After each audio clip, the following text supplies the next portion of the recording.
राधे राधे, जय श्री कृष्णा। मैं सीमा सिंह बड़ों को चरण स्पर्श, छोटों को प्यार और बराबर वालों को नमस्कार करती हूँ।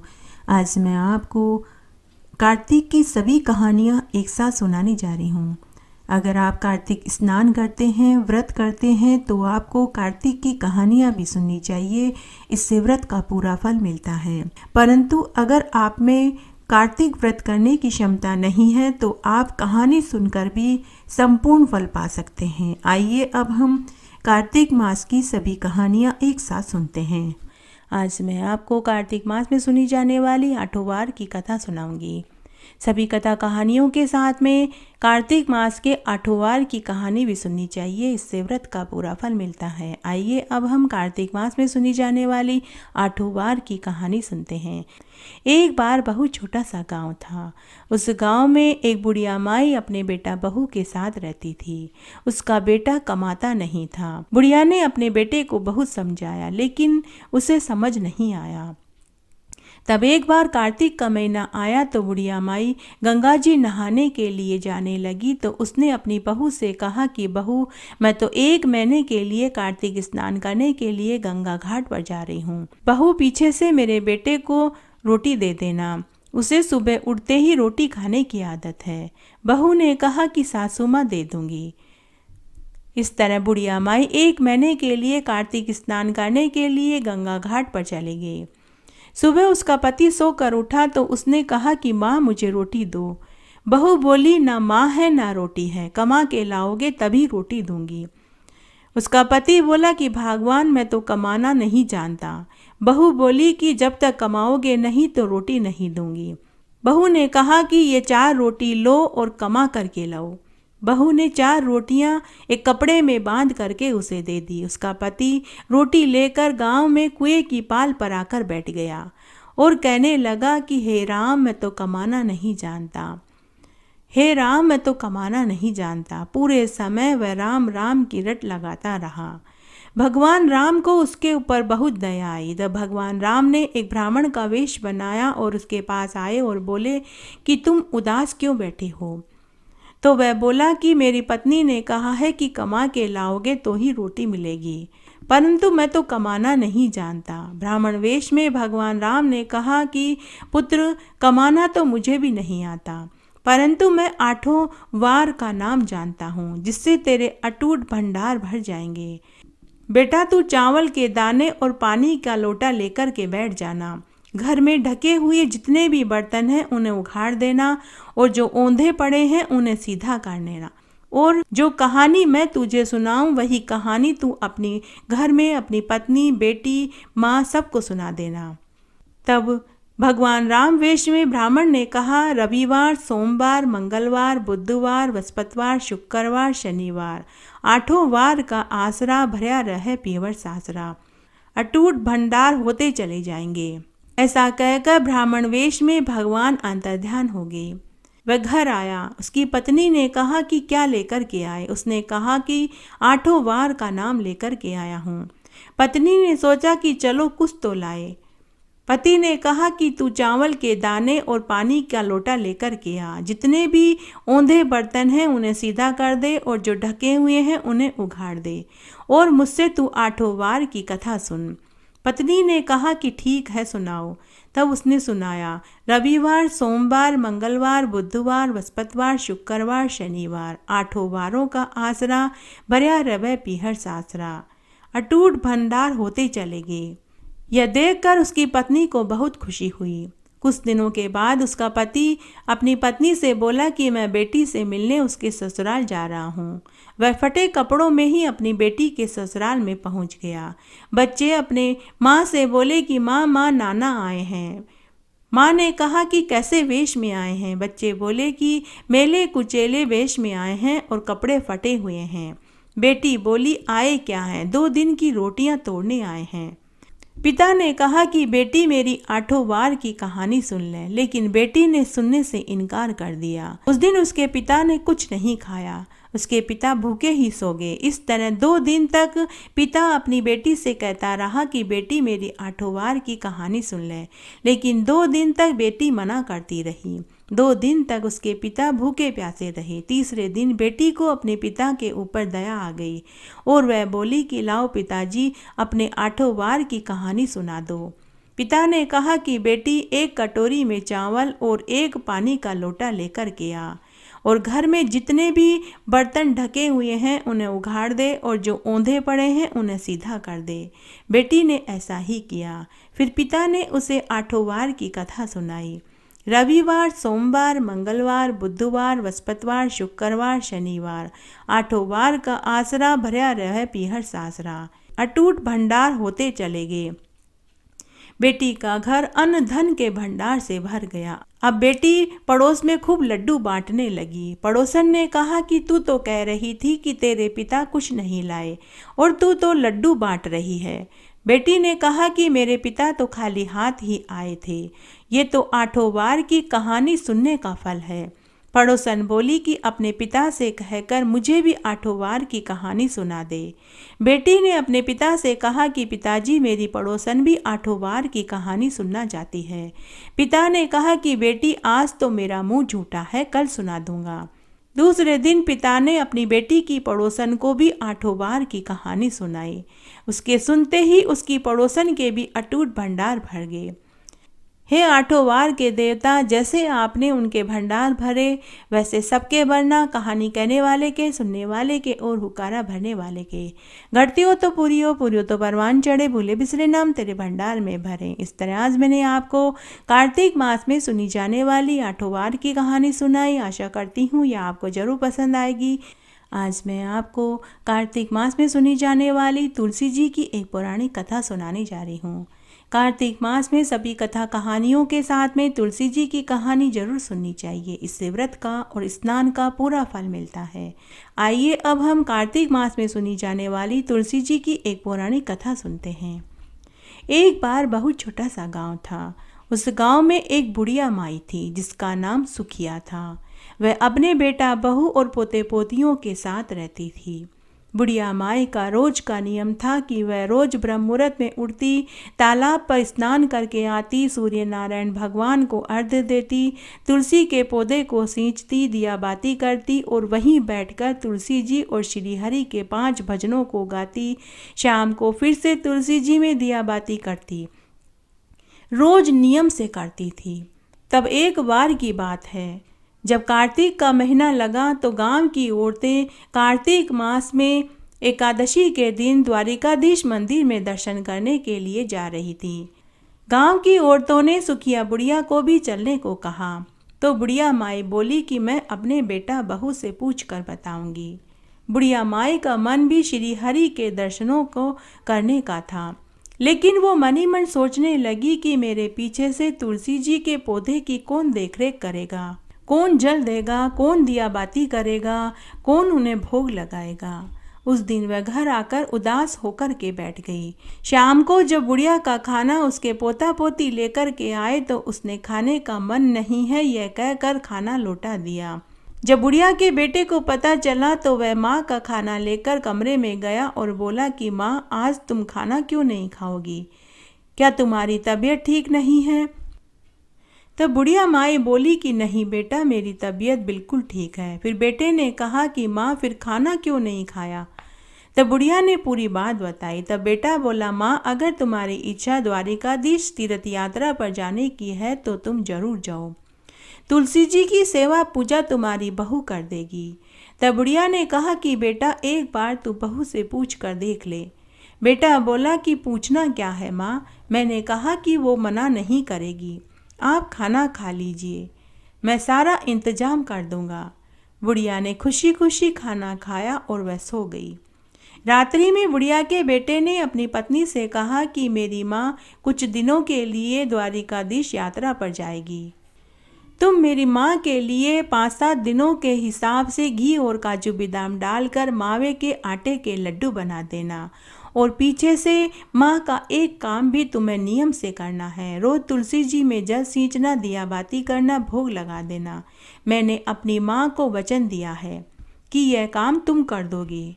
उस समय बहू ने हामी भर दी, लेकिन रात भर वह कुड़ करती रही कि मुझे तो कभी एक दिन के लिए मायके नहीं भेजते और अपनी माँ को 5-5 दिनों के लिए तीर्थ यात्रा पर भेज रहे हैं और अपनी माँ का काम भी मुझसे करवा रहे हैं और अपनी माँ के लिए देशी घी के लड्डू भी मेरे से बनवा रहे हैं। उस रात को बहू ने एक योजना बनाई। जब सास के जाने की पूरी तैयारी हो रही थी तो बहू ने तुलसी के पौधे को जड़ से उखाड़कर एक डिब्बे में रख दिया और डिब्बे को थैले में रखकर अपनी सासू माँ को देते हुए बोली कि सासू जी, इसमें घी के लड्डू हैं, आप रोज सुबह शाम खा लिया करो। सास ने बहू को ढेरों आशीर्वाद दिए। अखंड सौभाग्यवती रहो, दूधो नाओ पूतो फूलो। और फिर उसने अपने पोते पोतियों को गले से लगाया, ढेरों आशीर्वाद दिए। उसके बाद बुढ़िया माई अपने गांव की सहेलियों के साथ पैदल तीर्थ यात्रा पर निकल गई। चलते चलते जब संध्या हुई तो सभी ने एक जगह रात्रि विश्राम किया। सभी ने अपना अपना खाना निकाल कर खाने लगे। तो बुढ़िया माई ने भी लड्डू का डिब्बा खोला तो उसमें से देशी घी के काजू बादाम के लड्डू निकले। बुढ़िया माई ने भी अपने लड्डू वाला डिब्बा खोला तो वह तुलसी का पौधा था जो कि देशी घी के काजू बादाम के लड्डुओं में बदल गया। बुढ़िया माई ने अपने लड्डुओं में से आधा आधा लड्डू सभी को दिया। सभी ने बुढ़िया की बहू की खूब तारीफ करी और बोली कि अरे बहन, तू तो किस्मत वाली है, तुझे तो बहुत अच्छी बहू मिली है, तेरा कितना ख्याल रखती है, तेरे लिए देशी घी के काजू बादाम के लड्डू बना कर के दिए हैं, हमारी बहू ने तो तेल के पराठे दिए हैं। तो दूसरी ने कहा कि अरे बहन, तूने सही कहा, मेरी बहू ने तो सूखी रोटियां और मिर्च ही दे दिया। तो तीसरी ने कहा कि मेरी बहू ने तो बाटी और अचार दिया है। उस रात्रि को सुखिया बुढ़िया अपने बेटा बहू और पोते पोतियों को ढेरों आशीर्वाद देती रही। इस तरह 2-3 दिन में वे पैदल यात्रा करते करते द्वारिकाधीश मंदिर में पहुंच गए। सबसे पहले उन्होंने नदी में स्नान किया, फिर द्वारिकाधीश मंदिर के दर्शन करने पहुंचे तो वहां बहुत भीड़ थी, लंबी लंबी कतार लगी हुई थी। बुढ़िया माई का उस दिन कार्तिक एकादशी का उपवास था। वो लंबी लंबी कतार देखकर घबरा गई। वो मनी मन सोचने लगी कि जब तक हमारा नंबर आएगा पता नहीं कहीं पट बंद न हो जाए, पता नहीं श्री हरि के दर्शन भी हो पाएंगे या नहीं। उसने आंखें बंद करी और दोनों हाथ जोड़कर भगवान से दर्शन की विनती करने लगी। उसके बाद जब बुढ़िया ने आंखें खोली तो उसने अपने आप को कतार में सबसे आगे पाया और सामने भगवान श्री हरि के दर्शन हुए। वो गदगद हो गई। वो समझ ही नहीं पाई कि यह चमत्कार कैसे हुआ। तभी पुजारी की आवाज़ से उसकी तंद्रा टूटी। तब बुढ़िया माई ने लड्डू के डिब्बे में से लड्डू निकालना चाहा तो उसमें 3 तुलसी की पत्ती और 1 लड्डू पड़ा हुआ था। बुढ़िया ने कागज में लड्डू और तुलसी की पत्ती रखी और दक्षिणा के रुपए रखे और पुजारी जी को पकड़ा दिया। बुढ़िया फिर सोचने लगी कि इतने सारे प्रसादों के बीच में उसका लड्डू का प्रसाद भगवान के पास कहाँ पहुँचने वाला है। यहाँ तो इतने बड़े बड़े पैसे वाले सेठ आए हैं जो ढेरों महंगी महंगी मिठाइयाँ लाए हैं। उसने फिर से आंखें बंद करी और भोग स्वीकार करने के लिए भगवान से प्रार्थना करने लगी। उसने फिर आंखें खोली तो फिर उसने चमत्कार होते हुए देखा। श्री हरि के हाथ में उसी का लड्डू और तुलसी दल था। वह तो पागल जैसी हो गई। खुशी के मारे वह जोर जोर से श्रीमन नारायण नारायण हरि हरि, श्रीमन नारायण नारायण हरि हरि करने लगी। जब तक पट बंद नहीं हो गए बुढ़िया एक टक भगवान की ओर निहारती रही। जब पट बंद हो गए तो सभी मंदिर से बाहर आए और सीढ़ियों पर बैठ गए। बुढ़िया माई अपनी सभी संगी सहेलियों का इंतजार करने लगी।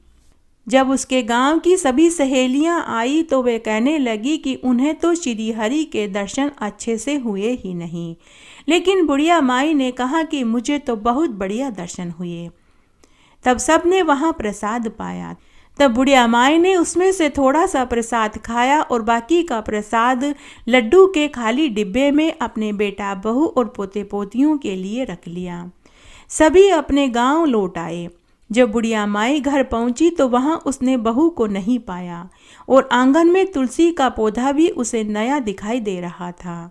बेटे ने अपनी माँ को अपनी पत्नी की पूरी करतूत बताई कि उसने घी के लड्डू की जगह तुलसी का पौधा उखाड़ कर डिब्बे में रख दिया, इसलिए मैंने तेरी बहू को उसी दिन घर से निकाल दिया। बुढ़िया माई को बड़ा आश्चर्य हुआ। उसने अपने बेटे से कहा कि बेटा, लेकिन मेरा लड्डू का डिब्बा तो घी और काजू बादाम के लड्डुओं से भरा हुआ था। भगवान श्री हरि ने भी मेरे प्रसाद को ग्रहण किया। अब समझ में आ रहा है कि लड्डू के डिब्बे में तुलसी की 3 पत्तियां कहाँ से आई। बेटा, अब मुझे पूरी बात समझ में आ गई। तुलसी के पौधे का लड्डुओं में बदलना, और जब मैं भगवान को एक लड्डू का प्रसाद चढ़ाने लगी तो लड्डू के डिब्बे में 3 पत्तियों का मिलना। भगवान ने मेरे प्रसाद को स्वीकार किया। बेटा, माना कि बहू ने गलती करी, लेकिन उसकी गलती से मुझे कई चमत्कार देखने को मिले। तुलसी दल का लड्डुओं में बदलना, भगवान का दर्शन होना, भगवान श्री हरि का मेरे भोग को स्वीकार करना। बेटा, बहू मायके चली गई होगी, तू अभी जा और मेरी बहू को, मेरे घर की लक्ष्मी को घर लेकर आ। बुढ़िया का बेटा अपनी पत्नी को लेकर के आया। बहू ने आते ही सासू माँ के चरण पकड़ लिए और अपनी गलती की माफ़ी मांगने लगी। सासू ने कहा कि बहू, तू तो बड़ी किस्मत वाली है, तेरी वजह से मुझे भगवान श्री हरि के दर्शन हुए। माना कि तूने गलती करी, लेकिन गलती की वजह से आज मैंने श्री हरि के दर्शन किए। बहू, मैंने तो तुझे माफ़ कर दिया, लेकिन भगवान से और माता तुलसी से तो तुझे खुद ही माफ़ी मांगनी होगी। उसके लिए तुझे रोज़ विष्णु भगवान की पूजा और तुलसी के पौधे की पूजा करनी होगी। तभी बुढ़िया के पोते पोती आए और बोले कि दादी माँ, आप तीर्थ यात्रा से हमारे लिए क्या लेकर के आए। बुढ़िया माई ने अपने पोते पोतियों को गले से लगाया और कहा कि मैं तुम्हारे लिए वहाँ से प्रसाद लाई हूँ। बुढ़िया माई ने लड्डू के डिब्बे में से प्रसाद निकालना चाहा और डिब्बे को खोला तो वह सोने, चांदी, हीरे मोती के सिक्कों से भरा हुआ था। प्रसाद के डब्बे में सोने, चांदी, हीरे मोती के सिक्के भरे हुए देखकर बुढ़िया को फिर आश्चर्य हुआ। बुढ़िया के साथ उसके बेटा बहू को भी तुलसी की महिमा समझ में आ चुकी थी। उन्हें भी भगवान विष्णु और तुलसी की महिमा का चमत्कार देखने को मिला। अब बुढ़िया के साथ उसके बेटा बहू भी रोज तुलसी जी में जल सींचने लगे, दिया बाती करने लगे, जिससे उनका घर धन धान्य से भर गया। बुढ़िया माई का समय बहुत अच्छे से गुजरने लगा। जब बुढ़िया माई मरी तो बैकुंठ को प्राप्त हुए। घटती हो तो पूरी हो तो परवान चढ़े, भूले बिसरे नाम तेरे भंडार में भरे। कार्तिक मास में सभी कथा कहानियों के साथ में छींक माता की कहानी जरूर सुननी चाहिए, इसका बहुत पुण्य फल मिलता है। आइए अब हम छींक माता की कहानी सुनते हैं। एक बार एक साहूकार का बेटा था। वह शहर से कमा कर के वापस घर लौट रहा था। आते आते रात्रि हो गई तो वह जंगल के रास्ते में एक मंदिर में सो गया। उसी मंदिर में एक बड़ के पेड़ के बिल में सांप का जोड़ा रहता था। सांप को साहूकार के बेटे के ऊपर बहुत दया आई। वह पूरी रात उसकी रखवाली करता रहा कि कहीं कोई जीव जानवर इसे डस न ले। जब साहूकार का बेटा सोकर उठा और उसने देखा कि एक सर्प उसकी रक्षा कर रहा है तो साहूकार के बेटे को भी उसके ऊपर बहुत दया आई। उसी समय वहां एक ग्वाला दूध बेचने के लिए निकला तो साहूकार ने उस ग्वाले से दूध लिया और सर्प को दूध पिला दिया। उसके बाद सांप ने अपनी सर्पणी से कहा कि मैं डसने के लिए जाता हूँ। सर्पणी बोली कि मैं भी आपके साथ चलूँगी, लेकिन सांप ने कहा कि तू कहाँ भटकती रहेगी, तू यहीं बिल में आराम कर। तो सर्पणी बोली कि अच्छा, अगर आप जाना चाहते हैं तो चले जाइए, लेकिन आप लक्ष्मण रेखा खींच करके जाइए, क्योंकि आपके जाने के बाद यहाँ बहुत से छोटे मोटे सांप, गोयरे, बिच्छू आते हैं और मेरे साथ हंसी मजाक करते हैं, जो मुझे पसंद नहीं आता। तब सांप ने वहाँ अपनी पूंछ से एक लक्ष्मण रेखा खींच दी और वह चला गया। साहूकार का बेटा पेड़ के पीछे खड़ा यह सब बातें सुन रहा था। अभी सांप ज़्यादा दूर भी नहीं गया था कि तभी वहाँ बहुत से छोटे मोटे सांप, बिच्छू, कंचले, अजगर, गोयरे आ गए। सर्पणी स्वयं लक्ष्मण रेखा पार करके उनके पास आ गई और हंसी ठिठोली करने लगी। साहूकार के बेटे को यह बात पसंद नहीं आई। उसने सोचा कि अभी अभी सर्पणी सांप से कह रही थी कि ये हंसी मजाक करते हैं और मुझे पसंद नहीं आता, लेकिन इसने खुद लक्ष्मण रेखा पार करी और इनके पास हंसी ठिठोली कर रही है। तब साहूकार ने 7 छोटे छोटे पत्थर उठाए और सर्पणी को दे मारा और वह घर आ गया। साहूकार घर आया और घर आकर के आराम करने लगा। इस तरह दोपहर हो गई। उधर सांप के वापस आते ही सर्पणी कोप भवन में जाकर के बैठ गई। सांप ने इसका कारण पूछा तो सर्पणी बोली कि आप उस साहूकार के बेटे को डस कर आइए जिसकी कल रात आपने रक्षा करी थी। तब सांप सर्पणी से बोला कि पूरी सच्चाई बता। सर्पणी बोली कि आपने तो कल उसकी रक्षा करी, बदले में वह मुझे 7 पत्थर की मार करके गया है। जब तक आप उसे डसोगे नहीं मैं कुछ खाऊंगी पीऊंगी नहीं, इसलिए आप उस साहूकार के बेटे को डस करके आइए। सांप उस साहूकार के बेटे को डसने के लिए निकल गया। उधर साहूकार का बेटा संध्या के समय खाना खाने के लिए बैठा। माँ उसके पास में बैठकर पंखा झलने लगी और उसकी पत्नी भोजन का थाल परोसने लगी। जब सांप ने देखा कि साहूकार का बेटा भोजन खा रहा है तो वह परिंदे में कुंडली मारकर बैठ गया और छुप गया। साहूकार के बेटे की बहू ने जैसे ही खाने की थाली रखी उसे छींक आ गई, तो साहूकारनी ने खाना परोसने से अपनी बहू को मना कर दिया। दूसरी बार बहू पानी का गिलास रखने आई तो उसे फिर से छींक आ गई। साहूकारनी ने अपनी बहू को फिर से पानी का गिलास रखने से मना कर दिया।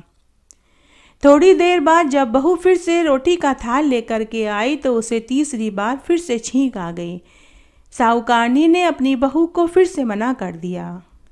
तब साहूकार का बेटा अपनी माँ और पत्नी से बोला कि मुझे तुम औरतों की बातें समझ में नहीं आती। आज सुबह जब मैं वन में से आ रहा था तो मैंने सांप और सर्पणी की बातें सुनी।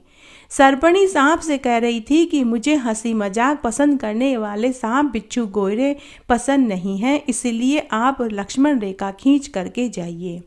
बेचारे सांप ने तो अपनी पूंछ से लक्ष्मण रेखा भी खींच दी और वह तो चला गया, लेकिन उसके जाते ही सर्पणी खुद लक्ष्मण रेखा पार करके सांप, बिच्छू, गोयरे, अजगर आदि से हंसी ठिठोली कर रही थी। मुझे ये 2 मुही बात पसंद नहीं आई, तो मैंने 7 छोटे छोटे पत्थर उस सर्पणी को मारा और मैं घर आ गया।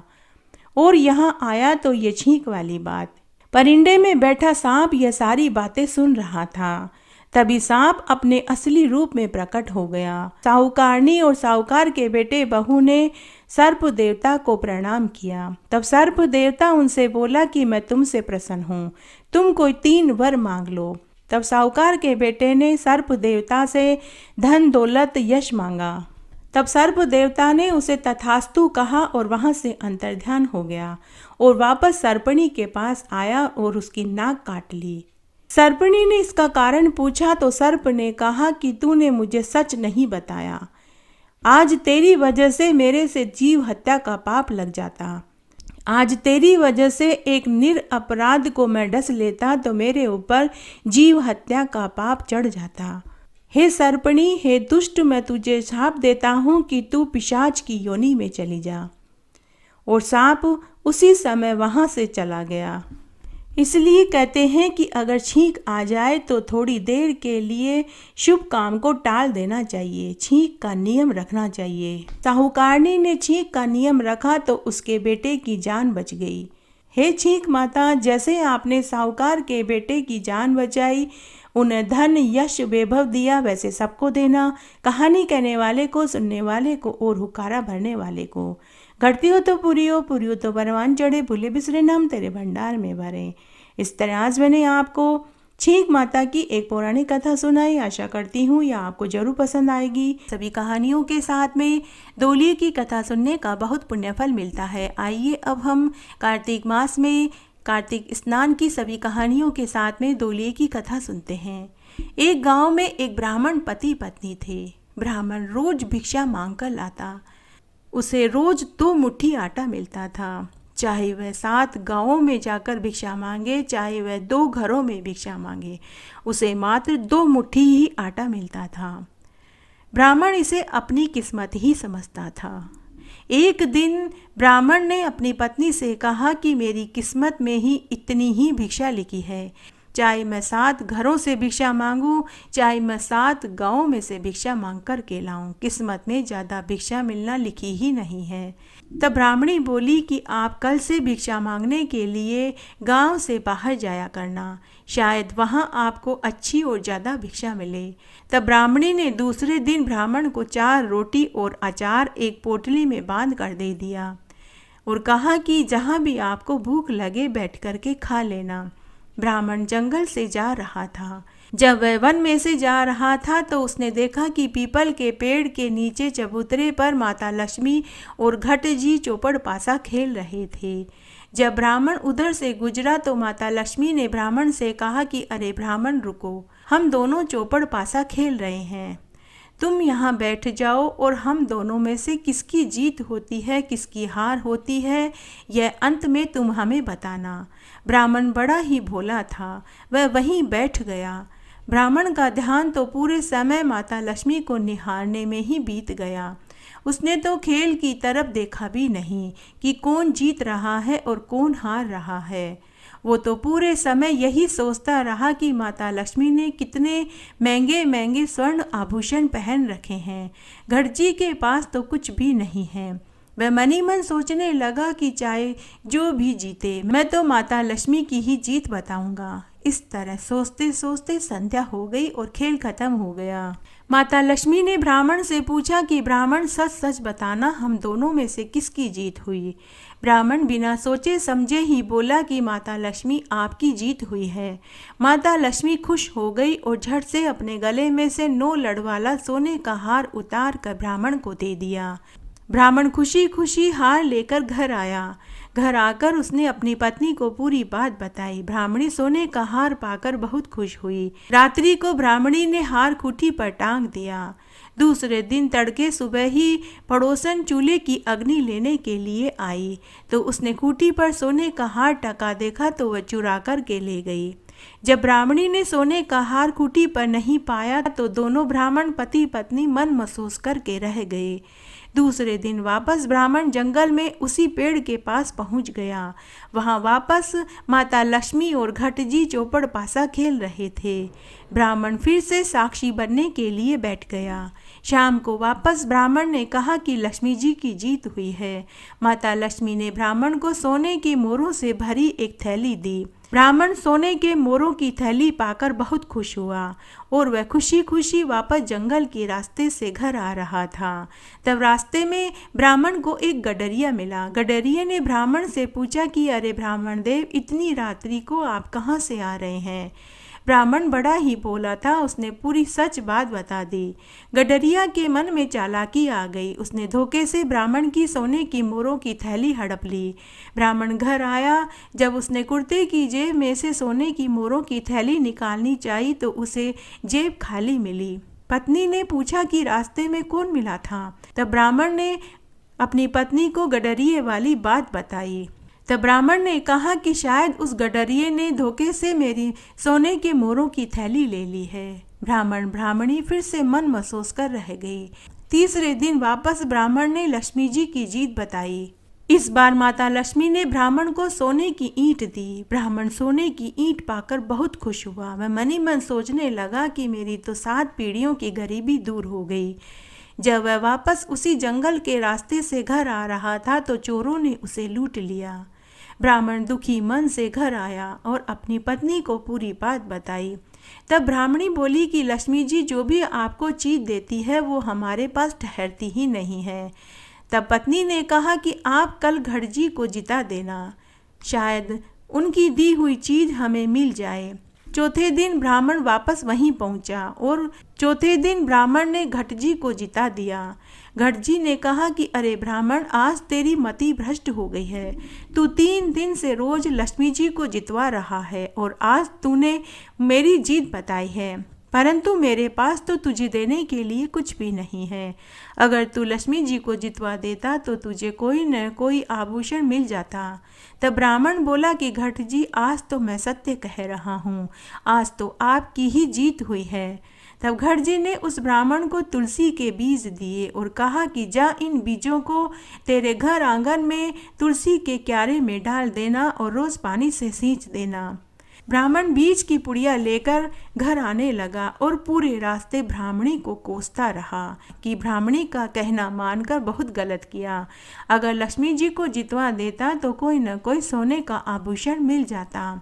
ब्राह्मण ने घर आकर तुलसी के बीज की पुड़िया अपनी पत्नी को पकड़ाई और गुस्से में बोला कि तेरी बात मानी तो ये बीज मिले, मुझे तेरी बात माननी ही नहीं चाहिए थी। अगर लक्ष्मी जी को जिता देता तो कोई न कोई सोने की चीज मिल जाती। ब्राह्मणी कुछ नहीं बोली और चुपचाप घर के आंगन में गई और तुलसी क्यारे में तुलसी के बीजों को मिट्टी में डालकर पानी से सींच दिया और रात्रि में दोनों पति पत्नी सो गए। सुबह जब ब्राह्मण पति पत्नी सोकर उठे और आंगन में तुलसी का पौधा उगा हुआ देखा तो उनकी आंखें फटी की फटी रह गई। तुलसी के उस पौधे में हर लड़ी में सच्चे मोती लड़झड़ लटक रहे थे। पति पत्नी बहुत खुश हुए। तभी हार चोरी करने वाली पड़ोसन वापस हार दे करके चली गई और गडरिया भी सोने के मोरों की थैली पकड़ाकर चला गया और चोर भी वापस सोने की ईंट दे करके चला गया। ब्राह्मण की सभी चीजें उसे वापस मिल गई। कहते हैं दिन फिरने पर देव भी सहायता करते हैं।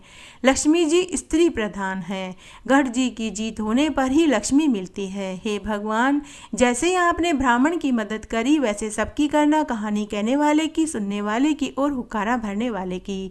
घटती हो तो पूरी हो, पूरी हो तो परवान चढ़े, भूले बिसरे नाम तेरे भंडार में भरे। कार्तिक मास में सभी कथा कहानियों के साथ में राम लक्ष्मण की कहानी जरूर सुननी चाहिए। आइए अब हम राम लक्ष्मण की एक पौराणिक कथा सुनते हैं। एक बार बहुत छोटा सा गांव था। उस गांव में एक बुढ़िया माई अपने बेटा बहू के साथ रहती थी। बुढ़िया माई हर साल कार्तिक के महीने में स्नान और व्रत करती थी।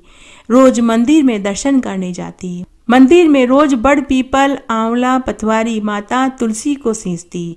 सूर्य नारायण भगवान को अर्घ्य देती और रोज घर आकर एक ब्राह्मण को भोजन खिलाती। उसके बाद सम भोजन करती थी। एक दिन बुढ़िया माई सुबह जल्दी नहीं उठ पाई। जब वह मंदिर जाने लगी तो उसने अपनी बहू से कहा कि बहू, मुझे मंदिर से आने में देर हो जाएगी, अगर पंडित जी आ जाएं तो उन्हें खाना खिला देना। इस तरह बुढ़िया माई नहा धोकर मंदिर में दर्शन करने और पूजा करने के लिए चली गई। उस दिन गांव में 3 साधु और 1 साध्वी घर घर पूछ रहे थे, राम लक्ष्मण जान की, जय बोलो हनुमान की। कोई है जो हमको खाना खिला दे। जो हमें खाना खिलाएगा उसकी 7 पीढ़ियां तर जाएगी। लेकिन पूरे गांव में कोई ऐसा नहीं मिला जो उन्हें खाना खिलाने के लिए हाँ भरे। तभी वहां चौपाल पर एक बुजुर्ग व्यक्ति बैठा हुआ था। वह बुजुर्ग व्यक्ति उनसे बोला कि आप यहाँ से आगे जाइए, एक बुढ़िया माई का घर मिलेगा। इस गांव में केवल वही एक धर्मात्मा स्त्री है जो आपको भोजन खिला सकती है। वह बड़ी ही धार्मिक प्रवृत्ति की है। तब वे सभी उस बुढ़िया माई के घर पहुंच गए और उन्होंने आवाज लगाई, राम लक्ष्मण जान की, जय बोलो हनुमान की। उस समय बुढ़िया घर में नहीं थी। उस समय बुढ़िया मंदिर गई हुई थी। बुढ़िया की बहू घर में अकेली थी। उसने मन ही मन सोचा कि रोज तो केवल एक ब्राह्मण भोजन करने आते हैं, आज तो 3 साधु और 1 साध्वी आई है। बुढ़िया की बहू ने 4 लोगों का ही खाना बनाया था, एक सम का, एक अपने पति का, एक सासू माँ का और एक पंडित जी का। बुढ़िया की बहू बड़ी ही दयालु प्रवृत्ति की थी। उसने बड़े ही आदर के साथ उन सबको आसन पर बैठाया और प्रेम से भोजन खिलाया। तब उनमें से एक साधु बुढ़िया की बहू से बोला कि बहू, इन खाली बर्तनों को तुम ढक कर रख दो। बहू ने ऐसा ही किया। सभी के जाने के बाद बहू ने सोचा कि खाना तो खत्म हो गया है, खाली बर्तनों को मांजकर दोबारा से भोजन बना लेती हूँ। तब वह उन बर्तनों को मांजने के लिए उन्हें उठाने लगी तो वे उसे भारी लगे। उसने बर्तनों के ढक्कन हटाकर के देखे तो वे सभी दाल, चावल और रोटी से भरे हुए थे। बहू भागी भागी उन सभी के पीछे गई। वे अभी ज्यादा दूर तक नहीं गए थे। बहू उनके चरणों में गिर पड़ी और बोली कि हे प्रभु, आप मुझे दर्शन दीजिए। तब सभी ने उन्हें साक्षात दर्शन दिए। भगवान राम, माता सीता, लक्ष्मण और हनुमान जी की सुंदर साक्षात छवि में बदल गए। तब बहू बोली कि हे भगवान, आप मेरी सासू माँ को भी दर्शन देना। दर्शन मुझे उन्हीं के कार्तिक स्नान और व्रत के प्रताप से हुए हैं। तब वे सभी बोले कि बेटी, हम सब यहीं पीपल के पेड़ के चबूतरे पर मिलेंगे। बहू वापस घर आई। तब तक सासू माँ भी घर आ चुकी थी। सासू माँ ने बहू से कहा कि बहू, तूने मेरे पंडित को भोजन अब तक क्यों नहीं कराया। तब बहू ने पूरी बात अपनी सासू माँ को बताई। सासू माँ ने कहा कि बहू, जल्दी से मुझे तू मेरे राम जी के पास लेकर के चल, मुझे भी तू उनके दर्शन करा। तब बहू अपनी सासू माँ को लेकर गांव के पीपल के पेड़ के चबूतरे पर गई तो वहाँ 4 मूर्तियाँ रखी हुई थी। राम, सीता, लक्ष्मण और चरण में हनुमान जी बैठे हुए थे। बहू ने कहा कि हे भगवान, मेरी सासू माँ को भी दर्शन दीजिए। तब भगवान ने साक्षात बुढ़िया माई को दर्शन दिए। हे भगवान राम, माता सीता, लक्ष्मण और हनुमान जी, जैसे आपने बुढ़िया माई को और उसकी बहू को दर्शन दिए, वैसे हमें भी देना। कहानी कहने वाले को, सुनने वाले को और हुक्कारा भरने वाले को। घटती हो तो पूरी हो, पूरी हो तो परवान चढ़े, भूले बिसरे नाम तेरे भंडार में भरे। सभी कहानियों के साथ में कार्तिक मास की राम लक्ष्मण की कहानी जरूर सुननी चाहिए। राम लक्ष्मण की कहानी सुनने से घर में धन धान्य के भंडार भरते हैं, 7 जन्मों की दरिद्रता का नाश हो जाता है। आइए अब हम धन धान्य के भंडार भरने वाली, दरिद्रता को दूर करने वाली भगवान राम लक्ष्मण की कथा को सुनते हैं। एक बार एक बहुत छोटा सा गांव था। उस गांव में एक गरीब ब्राह्मण दंपति रहते थे। उनका गुजारा बड़ी मुश्किल से होता था। तब एक दिन ब्राह्मणी ने ब्राह्मण से कहा कि हे स्वामी, मैं आपको कल 4 रोटियां बना कर के दूंगी। आप सरयू नदी के घाट पर जाना, वहाँ भगवान राम और उनके छोटे भाई लक्ष्मण आते हैं। वहाँ जाकर कहना, राम बड़े, लक्ष्मण छोटे, वो बैठे अम्बे की डाली, वो बैठे चंबे की डाली। मिट्टी का दशरथ बनावे, माखन मिश्री का भोग लगावे, दे परिक्रमा घर को आवे। तब ब्राह्मण ने हामी भर दी। दूसरे दिन ब्राह्मणी ने ब्राह्मण को 4 रोटियां कपड़े में बांध कर के दे दी। ब्राह्मण पूरे रास्ते याद करता हुआ जा रहा था कि कहीं मैं भूल न जाऊं। लेकिन जैसे ही वह सरयू नदी के घाट पर पहुंचा, वह भूल गया और वह बोला, राम छोटे, लक्ष्मण बड़े, वो बैठे अम्बे की डाली, वो बैठे चंबे की डाली। मिट्टी का दशरथ बनावे, माखन मिश्री का भोग लगावे, दे परिक्रमा घर को आवे। तब भगवान राम ने लक्ष्मण से कहा कि भाई लक्ष्मण, इसने तुमको बड़ा बोला है, इसलिए तुम्हें इसे कुछ देना चाहिए। तब लक्ष्मण बोले कि हे भैया राम, इस ब्राह्मण की तो बुद्धि मलिन और भ्रष्ट हो गई है। कहीं दुनिया में राम से बड़ा भी कोई हुआ है? तब भगवान राम बोले कि नहीं लक्ष्मण, इसने तुम्हें बड़ा कहा है, इसलिए तुम्हें कुछ न कुछ तो देना ही चाहिए। फिर लक्ष्मण ने ब्राह्मण को सोने की अशर्फियों की थैली दी। ब्राह्मण सोने की अशर्फियों की थैली लेकर खुशी खुशी घर आने लगा तो रास्ते में उसको चोरों ने लूट लिया। ब्राह्मण घर आया तो ब्राह्मणी ने पूछा कि क्या लेकर के आए। ब्राह्मण ने कहा कि लाया तो बहुत कुछ था, जन्मों की दरिद्रता दूर हो जाती, लेकिन चोरों ने रास्ते में लूट लिया। तो ब्राह्मणी ने कहा कि कोई बात नहीं, कल फिर जाना। दूसरे दिन ब्राह्मणी ने फिर से 4 रोटियां बनाकर के ब्राह्मण को दी और ब्राह्मण फिर वहीं पहुंच गया। उसने फिर से वही कहा, राम छोटे, लक्ष्मण बड़े, वो बैठे अम्बे की डाली, वो बैठे चंबे की डाली। मिट्टी का दशरथ बनावे, माखन मिश्री का भोग लगावे, दे परिक्रमा घर को आवे। फिर से भगवान राम ने लक्ष्मण से कहा कि अरे भाई लक्ष्मण, इसने तो आज भी तुम्हें ही बड़ा बताया है, तुम्हें इसे फिर से कुछ न कुछ तो देना ही चाहिए। लक्ष्मण फिर से क्रोधित होते हुए बोले कि भैया राम, इस ब्राह्मण की तो बुद्धि भ्रष्ट हो गई है। क्या आपसे बड़ा भी दुनिया में कोई और हुआ है? तब भगवान राम ने कहा कि नहीं लक्ष्मण, इसने तुम्हें बड़ा कहा है, इसलिए तुम्हें कुछ न कुछ तो देना चाहिए। फिर से लक्ष्मण ने ब्राह्मण को सोने की ईंट दी। ब्राह्मण सोने की ईंट लेकर घर आ रहा था। आते आते रास्ते में रात हो गई। फिर से चोरों ने उसे लूट लिया। जब वह घर पहुंचा तो ब्राह्मणी ने पूछा कि क्या लेकर के आए। ब्राह्मण ने फिर से पूरी बात बताई कि लेकर तो बहुत कुछ आया था, लेकिन रास्ते में चोरों ने लूट लिया। ब्राह्मणी को शक हुआ। उसने पूछा कि आप वहां जाकर के क्या बोलते थे। तब ब्राह्मण ने कहा कि राम छोटे लक्ष्मण बड़े, वो बैठे अम्बे की डाली, वो बैठे चंबे की डाली, मिट्टी का दशरथ बनावे, माखन मिश्री का भोग लगावे, दे परिक्रमा घर को आवे। मैं यही बोलता था जो तुमने मुझे बताया। तो ब्राह्मणी ने अपना सिर पकड़ लिया। ब्राह्मणी ब्राह्मण से बोली कि हे स्वामी, भला राम से भी बड़ा दुनिया में कोई और हुआ है? हे स्वामी, अब आप अच्छे से मेरी बात को सुनिए। हे स्वामी, जैसा मैं बोलती हूँ आप वैसा बोलिए और इसे अच्छे से रट लीजिए। तब ब्राह्मणी ने ब्राह्मण को कई बार बुलवाया और ब्राह्मण को अच्छे से याद करा दिया।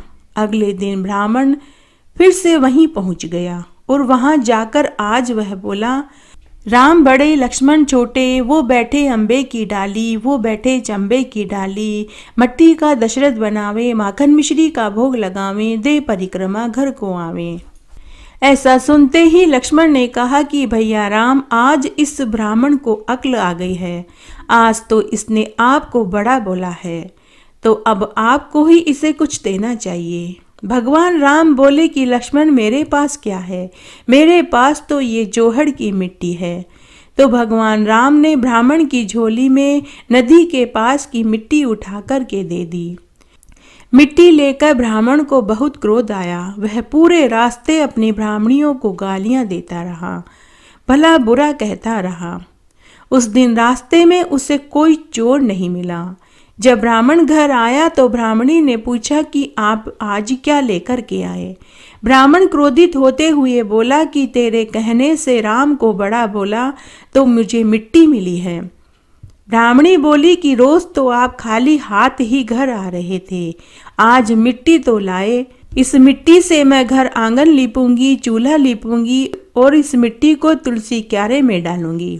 उसी समय उस ब्राह्मणी ने उस मिट्टी से घर आंगन को लीपा, चूल्हा लीपा और बची हुई मिट्टी को तुलसी क्यारे में डाल दिया और रात्रि में वे सो गए। सुबह जब वे सो कर उठे तो उन्होंने देखा कि उनका घर सुंदर महल में बदल गया।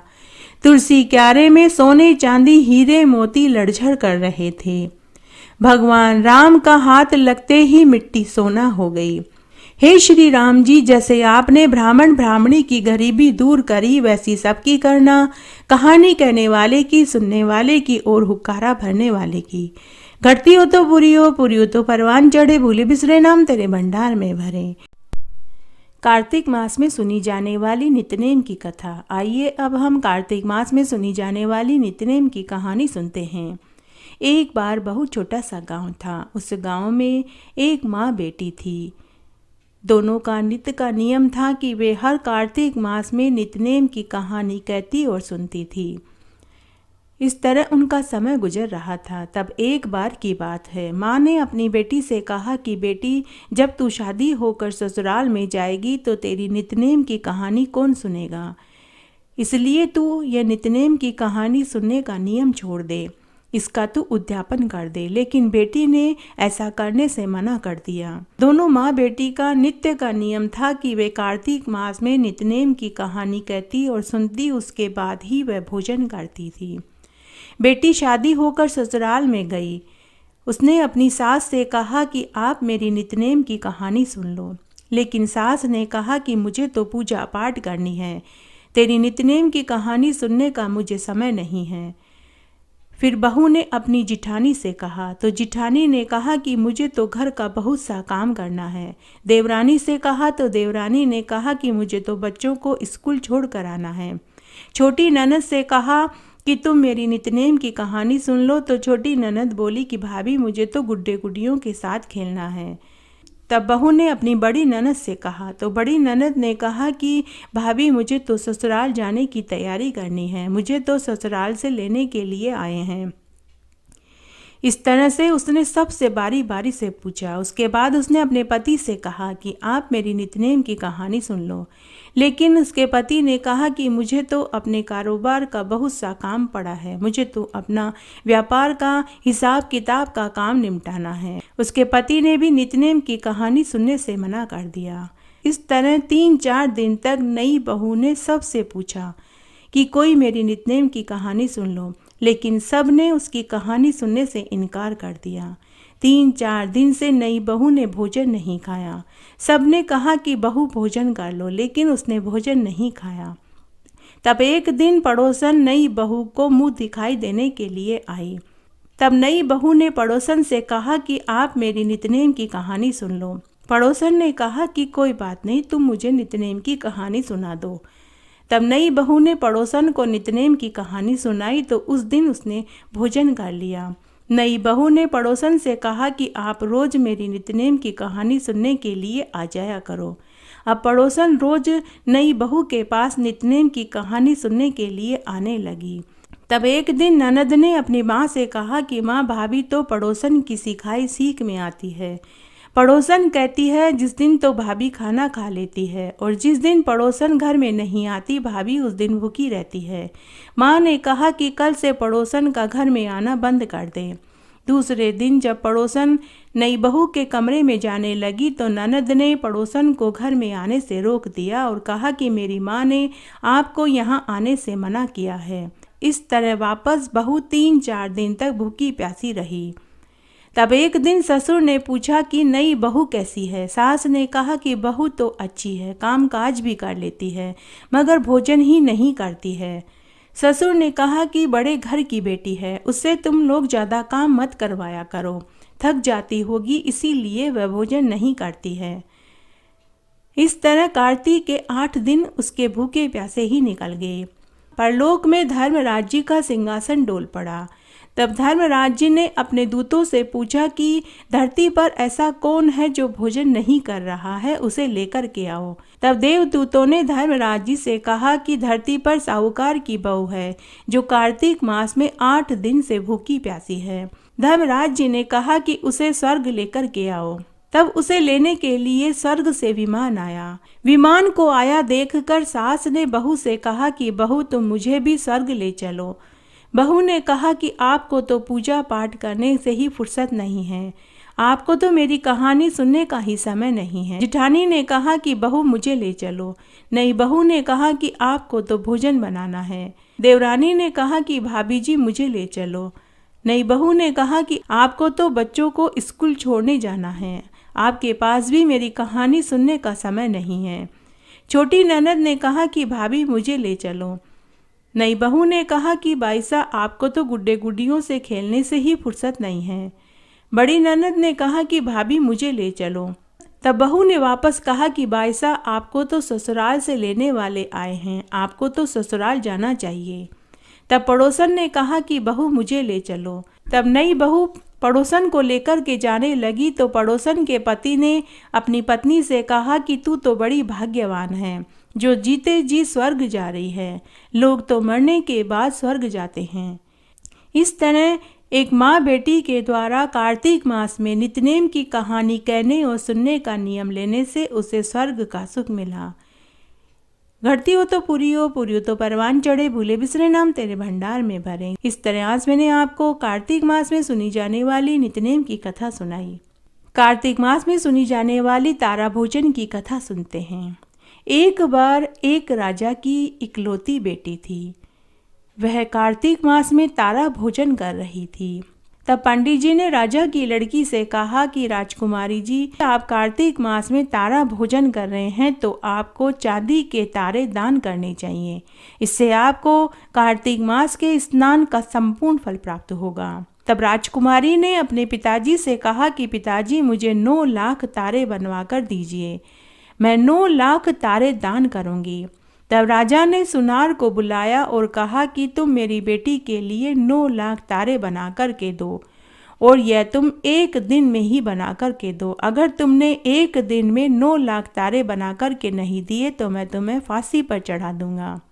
सुनार घर आया और उदास होकर बैठ गया। सुनारी ने पूछा कि आप उदास क्यों बैठे हैं? तब सुनार ने अपनी पत्नी से कहा कि भगवान राजा ने मुझे 9 लाख तारे एक ही दिन में बनाने के लिए कहा है।